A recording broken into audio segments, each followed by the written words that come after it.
my dad and my mom have been wanting me to do a seasonal record since I was 2, I think. And keeping that in mind, it's been in the back of my head. However, maybe not as my dad would have wanted me to do it, because he's a Methodist minister and he's very, very traditional, you know, in a good way. He's 81. Doug Morris, who's head of Universal, said to me in March, he said, "Tori, I'd really like to know what you would do with a carol record and some of your own stuff, but I'm Jewish. And I'm not really religious, but I'm kind of spiritual, and I'm not really a part of it when they get to the 3rd stanza and they talk about the crucifixion and all the torture, and I'm thinking, you know, I just want to be happy, celebrate a little baby." And I'm thinking, okay, so I have to walk this fine line between people who aren't overly involved in the religious side and people who have been close to it. So I had a fine line to walk, but I like a challenge. It was very important that for Midwinter Graces, people felt as if the composer that they've come to know over maybe 18 years, for some people, since Why Can't Tori Read, it's been over 20 years. And I've gone through different styles in the 20 years of making records, but people, I think, know me best with the piano at the center and beauty at the center. And yes, I like to shock sometimes, but I thought that the most shocking thing I could do with this work was not to shock anybody. For me, that's quite shocking. Doug spoke to me end of March, along with Monty Littman, the two of them. So it was end of March, right after South by Southwest.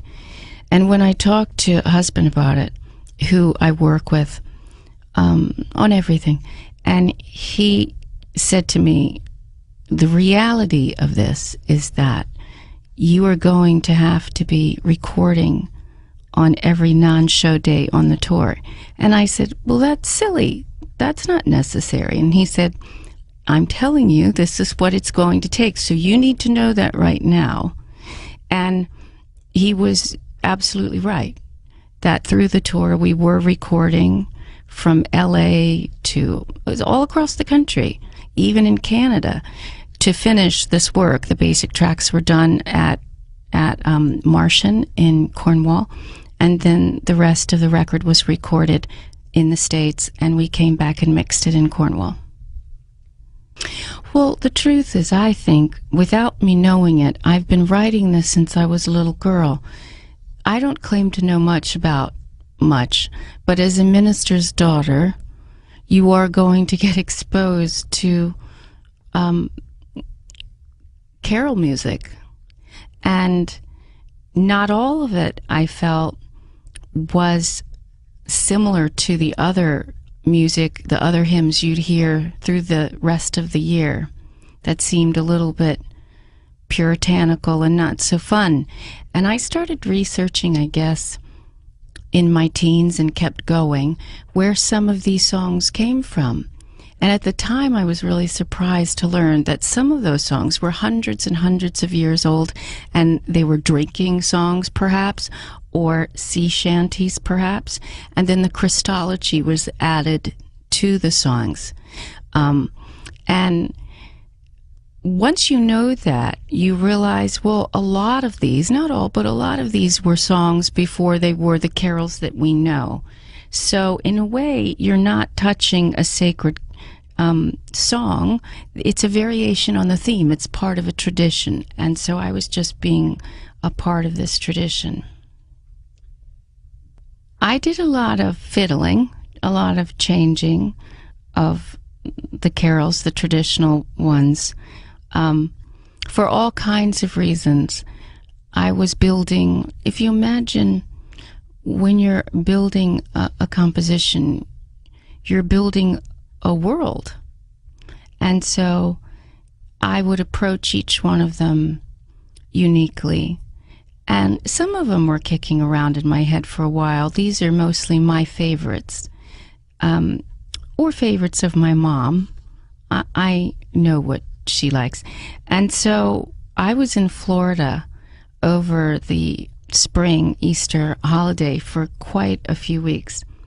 And that's where, believe it or not, I was inspired because we spend Christmas with the lizards, with fried chicken. My mom and dad are just up the road a half hour from our beach house. So being in the heat is something I'm really used to at Christmas. I know that sounds nuts, but that's what I'm used to. So being there at Easter, I could put myself right in the mood.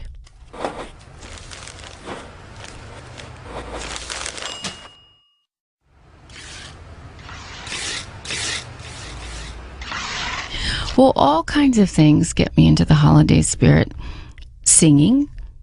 You hear people singing, whether it's people, little groups or choirs that are outside singing. Also, I have to say, the decorations, this is where the visual artists gift us. We don't even know it sometimes, the energy that people have put in to these beautiful creations that you see. New York, obviously, is one of the most magical cities at the holiday season. But there are other cities, too.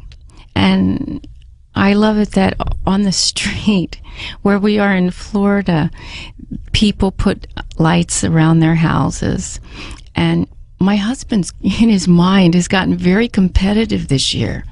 He's thinking, I'm going to do all kinds of things, and has been collecting lights since last year. And I'm thinking, this is a little nuts.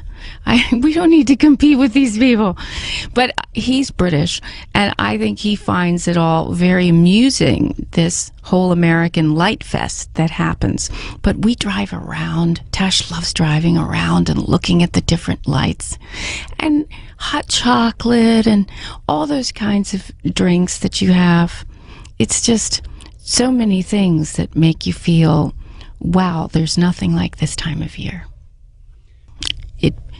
Our house better not be brighter than everything else, because I like it low key, except my shoes. And I don't know, I think also because Tash and her cousins, she has 5 of them that are going to be coming down and hanging with her. It's a tradition that they hang together. And I think they range from 16 to 24. So you can imagine that they are quite competitive with their lights. So my husband has a lot of devious helpers with this project. I don't know how far we're going to get. It could be all talk. Oh, Christmas morning gift exchange. Mainly, I guess that started because my dad had many services on Christmas Eve. And when we were little, we went to the early services. But as we got into adolescent age, we were in the choirs that sang through different services. And of course, as you got to be a little older than that, you were at all the services. So it was very much hustle and bustle centered around Christmas services in the church until the next morning. Once I left and went to LA and subsequently got married and now have my own little girl, we believe that I guess there's so much to do. We kind of like to wait and savor the present giving, because it's not necessarily for the older ones about what the gift is, but the being together. And we're cooking at the same time. Everything's happening at the same time, so it's not just everybody, 1, 2, 3, free for all, open. It's no, one person at a time, and watch them open, because it's the giving of it too. I love the idea that you get somebody something and you get it right, and you see their face just from ear to ear smile, and you think, yes, to be a good present giver. I mean, that's kind of a good thing to be known for. Well, physical store shopping, I think mainly because I'm not very good online. And I get mad when the computer doesn't agree with what I put in, the information, and it keeps coming back telling me I have it wrong. And then think about it, by the end of it, you're yelling at the computer saying, I know what my information is. And by the end of it, you just want to throw your computer across the room, which isn't very intelligent. And so it's just better for me to get into the masses of people that might be frustrated and pushing and shoving and going about it that way, because at least then I know what that world is. I know how to negotiate my way through that. That doesn't bother me, all those people. I hate being a last minute girl just because all the good stuff goes. And you find yourself in Walmart fighting over stuff with other people. And although I am kind of a Target girl myself, but you go wherever you can. That's the thing. When you're a last minute girl, you'll go one place and they say, we don't have it, but I think Walmart does. And then you go there and there's a line of people that have been told the same thing. And of course they don't have it either, but you're stuck there and you're running out of time. So you just buy stuff. And that's why I try, and I'm not one of these people that starts shopping in, July, but I'd like to tell you that I hope I'm prepared at least a week before. Judy Garland, Merry Little Christmas. White Christmas, of course. My mom and dad's courtship song, where they fell in love, was Winter Wonderland. And Nat King Cole, I guess it's called the Christmas song, right?